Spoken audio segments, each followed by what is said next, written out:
아침에 오다가 여기 횟집 건너편 거기서 이렇게 내려오거든요. 그 시우 슈퍼 있는데 거기 내려오는데 턱이 요만큼 져요. 거기 앞에 큰 트럭이 짐을 싣고 서 있는 거예요. 그래서 요 틈새로 내려오다가 삐끗해갖고 넘어져 버렸어.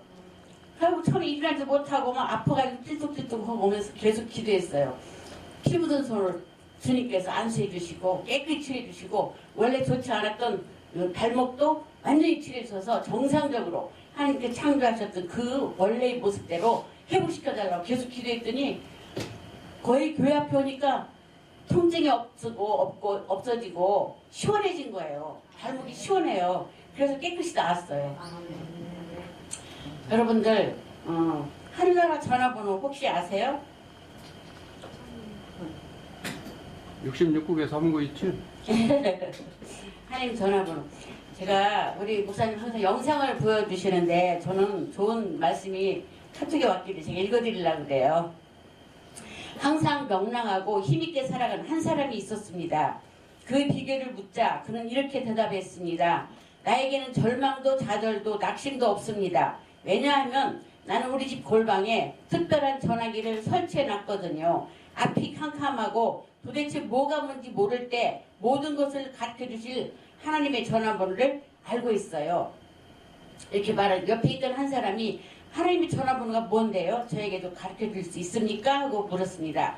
그랬더니 하나님의 전화번호는 저 333입니다. 그래서 예? 무슨 전화번호가 그래요? 예, 저는 JER 예레미야 33장 3절 말씀을 뜻하는 것입니다.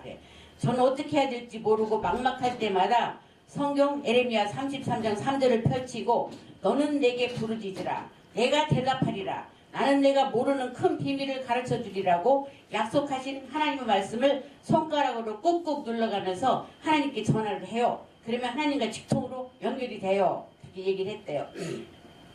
그랬더니 옆에서 듣고 있던 다른 성도가 저는 골방에서 뿐만 아니라 MT 가서도 하나님께 걸 수 있는 핸드폰 전화번호를 알고 있어요 하는 것이에요. 두 사람이 눈이 둥그레져서 그런 전화번호가 있어요? 우리들한테 좀 가르쳐 주세요 하고 조르는 거예요.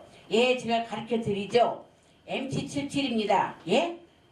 예, MT는 마태복음입니다. 마태복음 7장 7절을 펼치고 구하라 그리하면 너희에게 주실 것이요 찾으라 그리하면 얻을 것이요 문을 두드리라 그리하면 열릴 것이라 라는 약속을 손가락으로 꾹꾹 누르면서 전화를 하면 언제든지 하나님이 받으셔서 도와주세요.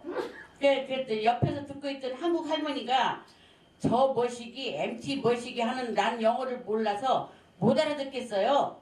한국 사람들이 쓸 수 있는 하나님 전화번호를 없어요? 하고 물어요. 그랬더니 함께 걸어가다 할아버지가 왜 없겠어요? 누구든지 급하기만 하면 걸 수 있는 하나님 직통 전화번호가 있죠 하고 끼어들었습니다. 할머니가 그 번호 좀 가르쳐주세요 하고 할아버지를 쳐다봤어요. 어려울 거 하나도 없어요. 누구든지 급할 때는 119를 누르면 돼요. 119 응? 누구든지 급할 때는 119 누구든지가 누가복음입니다. 누가복음 11장 9절을 펼치고 내가 또 너희에게 이르노니 구하라 그러면 너희에게 주실 것이요 찾으라 그러면 찾아낼 것이요 문을 두드리라 그러면 너희에게 열릴 것이라는 약속을 손가락을 누르면서 하나님께 전화하면 즉시 응급차 타고 달려와서 들어주세요. 이런 말씀을 보냈더라고요. 그래서 너무 좋아가지고 내 친구들한테 막 보냈어요. 그러면 우리 이제 본문 돌아가서 오늘 제목이 뭐라고요? 운명을 결정하는 믿음. 운명을 결정하는 믿음. 좀 어마어마하죠? 모세는 그의 조상 야곱이 애굽의 고센 땅에 정착한 뒤에 430년 만에 엄청나게 많아진 이스라엘 민족을 이끌고 가나안 땅으로 돌아오게 되었죠. 민족 전체의 대동이 이루어졌는데 출애굽기 14장 그 앞에 첩첩이 어려움과 위기가 쌓여 있습니다. 무엇보다 그들을 가로막은 홍해바다가 제일 큰 문제였습니다. 애굽에서 가나안 땅으로 가려는데 그 앞에 홍해바다가 떡하니 막혀 있는 거예요. 또한 바로의 명령을 받은 애굽의 군대들이 사방팔방으로 병거와 말을 타고 이스라엘을 잡으러 뒤를 쫓아오는 것입니다. 뒤에서는 애굽 군대들이 몰아쳐오고 앞에는 창이라는 홍해바다가 가로막았으니 이스라엘을 실로 진퇴양난 위기를 맞게 되었던 것입니다. 항복을 하든지 바다에 뛰어들어 죽든지 다른 방법은 없는 것입니다. 이제 이스라엘을 애굽에서 탈출시켜 인도에 온 모세는 굉장히 어려운 이치에 처했습니다. 모든 백성들이 모세를 원망하고 욕을 하고 막 그러는 거예요. 하나님을 원망하고. 이럴 때 여러분들이라면 어떻게 하겠습니까? 그냥 바다에 뛰어들어 죽어요? 이스라엘 백성들에게 항복을 하는 게 쉽겠죠, 그죠? 그런데 모세는 그럼에도 불구하고 출애굽기 14장 13절 14절에 보면 모세가 백성에게 이르되 너희는 두려워하지 말고 가만히 서서 여호와께서 오는 너희를 위하여 행하시는 구원을 보라. 너희가 오늘 본 애굽 사람을 영원히 다시 보지 아니하리라. 여호와께서 너희를 위하여 싸우시리니 너희는 가만히 있을지니라고 말했습니다. 이런 믿음을 가져야 됩니다. 이런 말은 보통 사람들이 할 수 있는 말이나 고백이 아닙니다. 이것은 오직 믿음의 사람만이 할 수 있는 말이죠. 우리가 어려운 일에 처하게 되면 제일 먼저 마음에 느끼는 것이 뭐예요? 두려움이 있죠? 두려움입니다. 마음의 불안과 공포가 휘몰아쳐 오는 것입니다. 이스라엘 백성은 차라리 바로의 군대에게 항복하여 애굽으로 돌아가자라고 고함치며 야단 법석인데도 불구하고 모세는 탁월한 믿음과 지도력이 있는 사람이었습니다. 모세의 절대적인 지도력에 이끌려서 이스라엘 백성들도 이성과 감정의 반발에도 불구하고 하나님을 믿기로 작정을 했습니다. 모세가 홍해 위로 지팡이를 대니 홍해가 쫙 갈라지고 바다 밑에 육지가 드러났습니다. 이스라엘 백성들은 그 위를 걸어서 건넜습니다. 그리고 애굽의 바로의 군대가 이스라엘을 따라 들어와 홍해의 한가운데 왔을 때 모세가 지팡이를 탁 거두었어요. 내렸어요. 양옆으로 벽처럼 서있던 바닷물이 쏴 하고 도로 원상복귀가 되었습니다.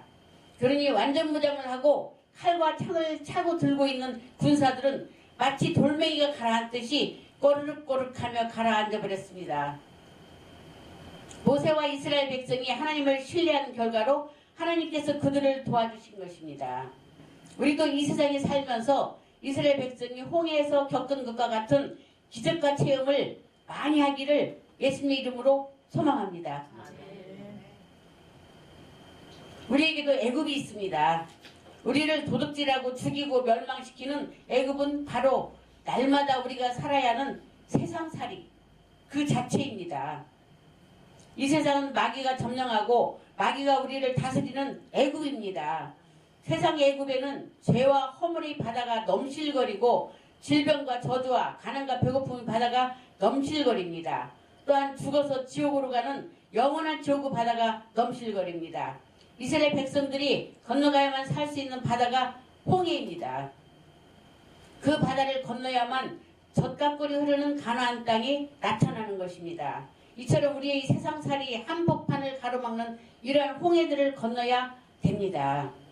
그래야 저 건너편에 생명과 부활, 축복과 영생의 젖가꿀이 넘쳐나는 가나안 땅, 바로 천국이 우리를 기다리고 있는 것입니다.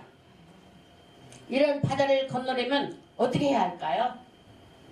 아무리 공부를 많이 하고 머리가 청명하고 세상에서 훌륭한 자리에 있어도 이 바다는 절대로 갈라지지 않습니다. 대통령이 그에 가는 길에 홍해바다가 갈라지겠습니까? 인간의 수단과 방법으로는 절대로 이 세상살이 홍해를 가를 수가 없는 것입니다.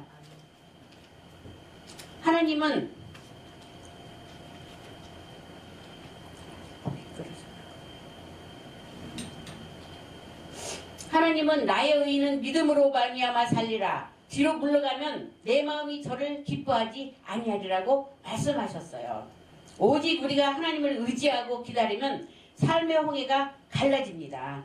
죄와 허물의 바다가 갈라집니다. 질병과 저주의 바다가 갈라지고 가난과 죽음의 바다도 갈라지는 것입니다. 바로 그리스도 예수 우리 주님께서 이 바다가 갈라지게 하시기 위해 모든 죄와 불의 추악, 저주, 절망과 죽음을 한 몸에 걸머지고 십자가에 못 박혀 몸이 찢기고 피 흘려 대가를 지불하신 것입니다. 예수님이 몸이 찢겨져서 물과 피를 다 쏟으시고 그로 말미암아 믿음으로 원수의 바다를 가르셨던 것입니다. 우리가 바다에 빠져 허우적거릴 때마다 갈보리 십자가를 바라보기만 하면 우리 주님께서는 내가 다 이루었다, 걱정하지 마라, 내 앞에 바닷물이 갈라진다라고 말씀하시며 우리를 건져주실 것입니다. 이사야서 53장 4절 6절에는 예수님께서 태어나시기 전 700년 전부터 그는 실로 우리의 질고를 지고 우리의 슬픔을 당하였거늘 우리는 생각하기를 그는 징벌을 받아 하나님께 맞으며 고난을 당한다 하였노라. 그가 찔림은 우리의 허물 때문이요 그가 상함은 우리의 죄악 때문이라. 그가 징계를 받음으로 우리는 평화를 누리고 그가 채찍에 맞음으로 우리는 나음을 받았도다. 우리는 다 양 같아서 그릇 행하여 각기 제 길을 갔거늘 여호와께서는 우리 모두의 죄악을 그에게 담당시키셨더라고 예언하였습니다.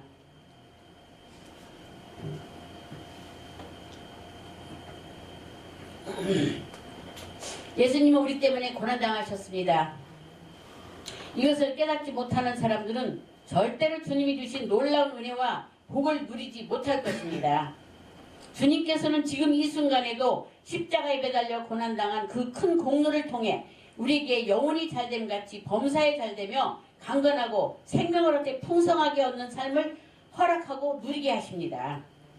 우리는 예수님께서 우리 위해 이루어주신 것들을 깨달아 알아야 됩니다. 우리가 긍정적인 것을 택할 것인지 부정적인 것을 택할 것인지 분명히 생각을 해야만 합니다. 그러므로 미국의 시인 래퍼드 에머슨은 사람은 하루 종일 자기가 생각하는 그대로 되기 마련이다라고 말했다고 그래요. 로만 빈센트 필 박사도 생각을 바꾸면 자기 세계도 바꿀 수 있다라고 말했습니다. 이처럼 우리의 생각은 우리의 세계도 바꿉니다. 하나님께서 함께 하신다는 것을 믿는다면 생각도 달라져야만 됩니다. 하나님과 동행하면 하나님의 생각을 따라서 생각해야만 됩니다.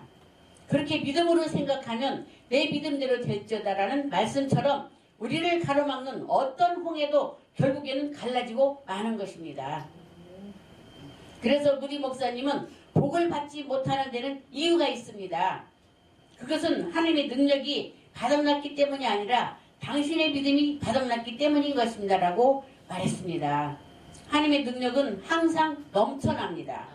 그러나 우리 믿음이 불안과 공포에 사로잡혀 바닥이 난 것입니다. 그럴 때는 하나님 앞에 나와 기도하고 믿음을 다시 회복시켜야만 됩니다. 예수님께서는 마귀가 사용하는 종의 멍에를 십자가에서 철폐하시고 무너뜨려 주셨습니다. 다시 말해 마귀가 우리를 묶고 있는 멍에인 정사와 권세는 이미 철폐된 것입니다. 예수님은 십자가를 통해 우리에게 자유와 해방을 주고 승리하신 것을 몸소 나타내셨습니다. 그러므로 골로새서 2장 14절 15절을 보면 우리를 거스르고 불리하게 하는 법조문으로 쓴 증서를 지우시고 제하여 버리사 십자가에 못 박으시고 통치자들과 권세들을 무력화하여 드러내어 구경거리로 삼으시고 십자가로 그들을 이기셨느니라고 기록되어 있습니다. 갈라디아서 5장 1절은 그리스도께서 우리를 자유롭게 하려고 자유를 주셨으니 그러므로 굳건하게 서서 다시는 종의 멍에를 매지 말라고 말씀하셨습니다. 우리에게 다시는 죄와 세속의 멍에, 질병과 가난의 멍에, 실패와 죽음의 멍에를 매지 말라는 것입니다. 예수님께서는 우리에게 종교를 주시려고 이 땅에 오신 것이 아닙니다. 우리에게 자유와 해방을 주시기 위해 오셨습니다. 예수님께서는 스스로 포로된 자에게 자유를, 눈먼 자에게 다시 보게 됨을 전파하고 눌린 자를 자유케 하고 하나님의 은혜의 해를 전파하기 위해서 왔다고 말씀하셨습니다. 그러므로 예수님이 오시면 자유와 해방이 다가오는 것입니다. 개인이나 가정 혹은 교회나 공동체, 민족과 국가 그 어느 곳에든지 예수님께서 계신 곳에는 자유와 해방이 있습니다. 마귀가 있는 곳에는 속박과 고통, 압박과 괴로움이 있죠. 오직 해방과 자유가 있는 곳은 예수님이 함께 계시는 곳입니다. 지금 이 시간에도 예수님께서 우리와 함께 이 자리에 계시기 때문에 어떤 일이 있든지 우리는 해방과 자유를 누리게 됩니다. 그러므로 우리 예수님을 의지하여 항상 마음에 기쁨과 평안이 넘치시기를 주의 이름으로 축원합니다. 아멘. 이사야서 41장 10절 14절에 보면 좀 길죠? 두려워하지 말라. 내가 너와 함께함이라. 놀라지 말라. 나는 네 하나님이 됨이라. 내가 너를 굳세게 하리라. 참으로 너를 도와주리라. 참으로 나의 의로운 오른손으로 너를 붙들리라. 보라, 내가 내게 놓아둔 자들이 수치와 욕을 당할 것이요 너와 다투는 자들이 아무것도 아닌 것 같이 될 것이며 멸망할 것이라. 내가 찾아도 너와 싸우던 자들을 만나지 못할 것이요 너를 치는 자들은 아무것도 아닌 것 같고 험한 것 같이 되리니 이는 나 여호와 너희 하나님이 내 오른손을 붙들고 내가 이르기를 두려워하지 말라. 내가 너를 도우리라 할 것임이니라. 버러지 같은 너 야곱아, 너희 이스라엘 사람들이 두려워하지 말라. 나 여호와가 말하노니 내가 너를 도울 것이라. 내 구속자는 이스라엘에 기록한 자이니라고 말씀하셨습니다.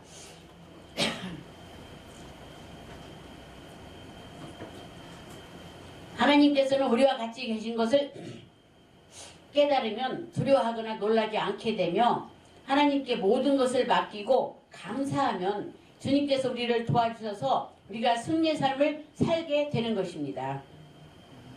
그러므로 매일매일 우리의 신앙생활 가운데 항상 해야 될 것은 예수의 죽음은 바로 우리의 죽음이며 예수의 부활은 바로 우리의 부활이기 때문에 예수의 죽음을 우리가 가슴에 끌어안고 등에 걸머져야 되는 것입니다. 목이 좀 안 좋아가지고 고린도후서 4장 10절에는 우리가 항상 예수의 죽음을 몸에 짊어지면 예수의 생명이 또한 우리 몸에 나타나게 함이라고 기록되어 있죠. 예수 죽음은 우리의 죽음입니다. 그러므로 우리가 십자가를 쳐다보고 예수님께서 몸 찢기고 피 흘려 우리의 죄를 대신한 것은 우리의 모든 허물과 질병, 가난과 저주, 고통과 죽음을 짊어지고 죽으신 것입니다. 그러므로 우리가 매일 삶 가운데 기도할 때 예수님의 죽음을 끌어안고 죽으면 죽음으로 끝나는 것이 아니라 예수와 함께 살아나는 것입니다. 예수의 죽으심을 함께 몸에 짊어졌으니 예수의 능력도 우리에게 나타나게 되는 것입니다. 기독교 신앙은 십자가의 은혜와 영원한 생명으로 삶의 변화를 받아야 진정한 것입니다. 이것은 무슨 종교적인 의식이나 형식이 아닙니다. 하늘나라의 생명이 나에게 들어와 변화가 일어나야 합니다. 하나님의 자녀들로서 굉장한 체험을 할 수가 있어야 합니다. 그러므로 예수님의 죽으심을 바라보고 그것을 우리 것으로 몸에 짊어지면 생각이 달라져야 됩니다. 예수님의 죽으심은 우리가 짊어졌으니 부활의 생명도 우리에게 다가온다는 희망찬 꿈을 가져야 되는 것입니다. 이처럼 생각이 달라지고 꿈이 달라지고 말이 달라지면 인생이 달라지게 됩니다. 희망이 넘쳐나게 되는 것입니다. 예수님을 믿으면 진정으로 인생이 달라져야 믿을 맛이 나죠. 그죠? 우리의 힘으로는 절대로 불가능하지만 하나님께서 우리와 같이 사심으로 하나님의 능력을 통해 이루어지는 것입니다. 예수님을 믿는 신앙은 바로 기적을 바라고 믿고 입술로 시인하는 것입니다. 그러므로 히브리서 11장 1절을 믿음은 바라는 것들이 실상이요 보이지 않는 것들이 증거니라고 말씀하셨습니다. 그러므로 예수 그리스도를 믿는 온전한 믿음으로 항상 새로운 생각을 가지고 새로운 꿈을 꾸고 새로운 말을 하시기 바랍니다. 아멘. 특히 우리는 말을 조심해야 됩니다. 에베소 4장 29절에 무릇 더러운 말은 너희 입 밖에 내지도 말고 오직 덕을 세우는데 소용되는 대로 선한 말을 하여 듣는 자들에게 은혜를 끼치게 하라고 기록된 것처럼 우리는 사실을 기억해야 합니다. 우리가 늘 없는 것을 있는 것 같이 말하면 우리의 삶 속에 도저히 상상할 수 없는 일들이 이루어지는 것입니다. 그것은 우리가 돈 주고 사는 것이 아니기 때문에 우리 마음속에 기도하면서 꿈을 꾸고 그 다음에는 기적을 믿고 그것을 입술로 말을 해야 합니다. 그렇게 100번도 넘게 아니 1000번도 넘게 계속해서 우리 입술을 통해 말하다 보면 그 말대로 창조적인 기적과 역사가 우리 삶에 크고 놀랍게 일어나게 될 것입니다. 잘 안되면 그것을 가장 가까운 곳에 수첩을 두고 거기에 글로 적어 늘 펼쳐서 하루에 몇 번씩 읽어보고 지내십시오. 그것이 삐약삐약 알을 깨고 나오면서 깨어나게 됩니다. 그 병아리가 우리 생활과 삶 속에서 깨어나 나와서 장성하여 복의 씨암탉이 될 것입니다. 우리가 어떤 생각을 하는가에 따라 우리는 다른 결과를 얻게 됩니다. 생각이 꿈을 낳고 꿈이 믿음을 낳는 것처럼 생각이 부정적이면 부정적인 꿈을 갖게 됩니다. 국제기아대책기구의 부총재로 전 세계에서 가난으로 고통당하는 사람들을 수십 년간 도왔던 밀러 목사님은 생각은 결과를 낳는다라는 책을 썼습니다. 그는 자신의 책에서 가난의 원인은 사람들의 내면에 있는데 그것은 그들의 생각과 사상에 있으며 가난한 국가는 가난한 이유가 있고 성공하는 국가는 성공하는 이유가 있다라고 말했습니다. 그 이유는 한마디로 말하면 바로 그 나라 사람들의 생각에 있다는 것입니다. 가난한 나라에 들어가서 아무리 돈을 빌려주고 자원을 지원해줘도 부자가 못 되는 것은 바로 마음속에 잘못된 운명론이 있기 때문이었습니다. 우리는 운명적으로 못 살게 되어 있다. 그러므로 팔자가 못 살게 되어 있으니 아무리 노력해도 안 된다라는 생각을 가지고 있기 때문에 아무리 해도 잘 살지 못한다는 것입니다. 밀러 목사님은 그의 책에서 이런 결론을 내렸습니다. 생각은 결과를 낳는다. 맞습니다. 생각은 결과를 낳죠. 우리가 스스로 나는 할 수 있다. 나는 잘 살 수 있다. 하면 그 결과가 나타나는 것입니다. 생각이 그렇게 중요합니다. 그러므로 먼저 생각이 달라져야 됩니다. 생각이 달라져야 인생이 달라지고 생각이 달라져야 가정이 달라지고 생각이 달라져야 사회가 달라지고 생각이 달라져야 국가도 달라집니다. 우리의 생각 속에서 우리는 십자가의 공로로 죄를 사함받고 의롭게 되었다고 생각하시고 의롭게 살 힘이 생기는 것입니다. 또한 나는 병에서 낫고 건강을 얻는다라고 생각하니 우리 질병이 낫는 것입니다.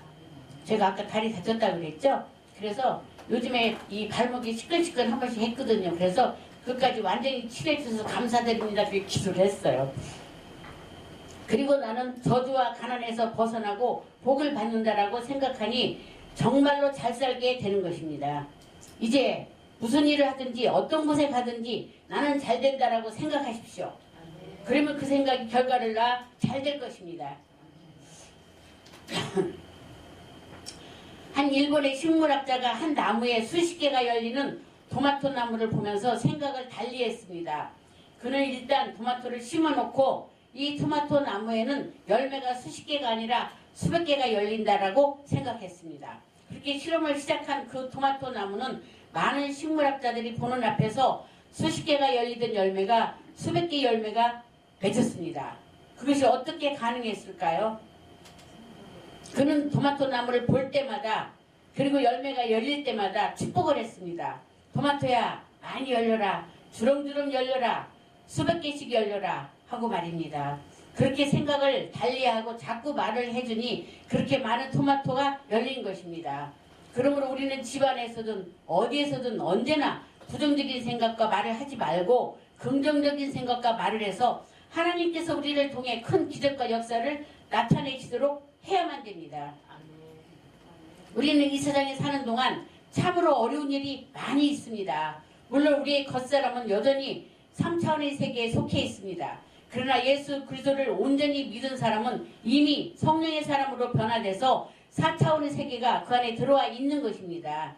그러므로 우리는 3차원의 세상에 살아도 구원받은 4차원으로 역사하시는 성령께서 우리 안에 들어와 계시기 때문에 우리의 기도를 통해 우리 안에 있는 성령이 나타나서 항상 기적이 일어나게 만들어 주시는 것입니다.